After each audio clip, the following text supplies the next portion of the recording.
Hey, who? Took me a while to get to you, but I'm currently playing Three Sisters and dealing with some pretty ridiculous wind.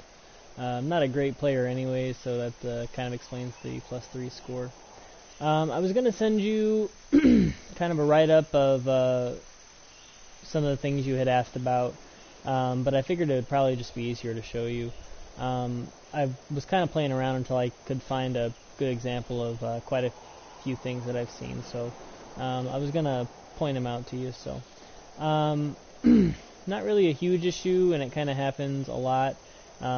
This tee box here is crooked. You got this side higher than this side. It's something that just kind of happens going too quickly. But you'll see that the tee box is kind of floating. Small thing, but it's pretty easily fixable. Next thing I wanted to show you is this tee box over here.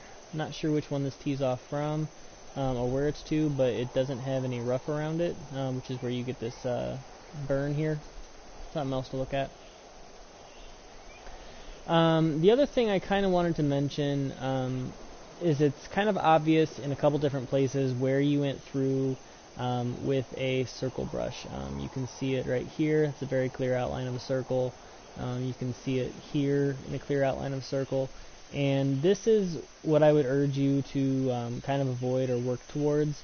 It's avoiding this kind of look where it's just that jagged rock. It looks like it's cut away and it's not very natural because it's not jutting out. It's not very rounded at the top. You can see it here a little bit too, just like such sheer cliff work going on there. I saw it a couple other places too. You can tell the circle was dug out there. All along this facing, you can just tell where it's been cut out.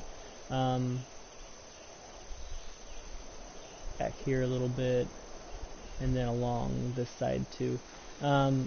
Cliff faces are pretty difficult to do. I don't necessarily, I mean, I have a course, I think it was the third one I made, Emerald Heights. It reminds me a lot of this work. I had a lot of imagination. I spent so much time on it, and just I wasn't very good at sculpting yet. So this is kind of what I'm seeing here from you. It just shows that you haven't spent a whole lot of time in the designer, which I mean isn't necessarily your fault. Here you go, is another really good example. Just very flat looking rock face. Last thing I wanted to mention to you, I think the mountains you have here in the background, those peaks, look a little weird. I think you were going for steep, but I wanted to actually, now that I've shown you these things, I wanted to kind of exit out to the designer and show you a couple things. Actually, I have a couple tricks for you, so bear with me for a second.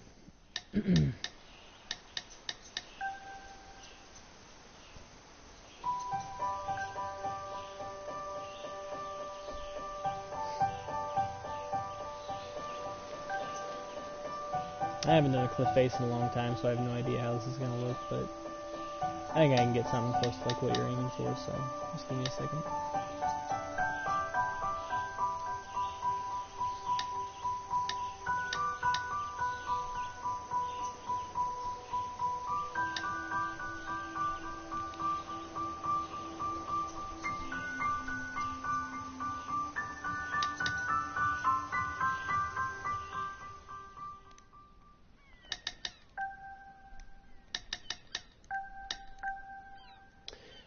First of all, for your mountains, I highly recommend using this brush right here, down in the bottom right hand corner. I think it's incredibly natural looking and you can really play with it, but if I'm going in the distance here, what I like to do is stack them just so it looks like an interesting mountain range here.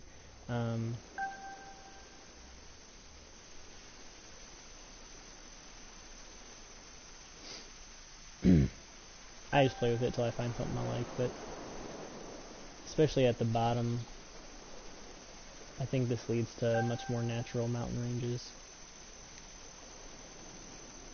Did that all pretty quick. I could have spent a little more time with it, but this is kind of what you want to aim for when you're going for these cliff faces like that. I'll make some more here with water jutting out of them, but they're not just a straight line straight down. This is a natural looking hills and valleys here going through this. I think that's kind of more what you want to look like. I don't like this top because it's so flat. I could go through and change that, but I think that's more what you're looking for. Let me try to replicate that as an actual cliffside here. Yeah, excuse my voice, I'm getting over being a little sick, so.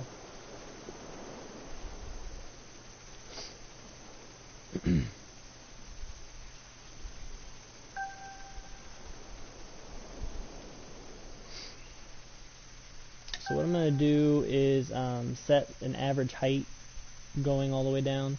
Just going to set it at 27 feet here. And what I'm going to do to keep it at that flat is I'm just going to keep moving. Set it at 0 here and just keep moving a little bit. Keep applying the X button just every now and then as you go.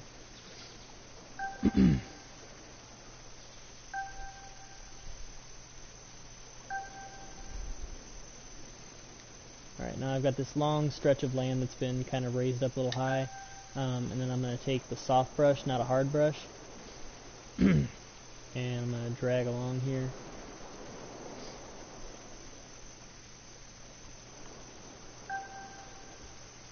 I don't think I got close enough, but yep.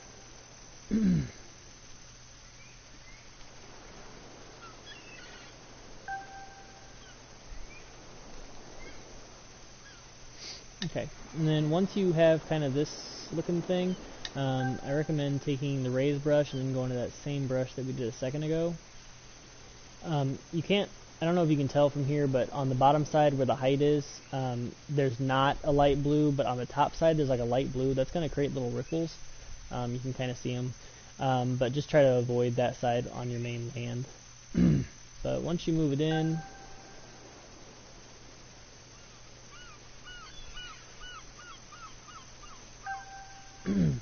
just lower by however much you want. The more you lower it, but anyways, I think this is a much more natural looking type of cliffside going on. That's not the only brush you can use for that. That's just the one I kind of like to use. These couple right here seem to do a pretty good job.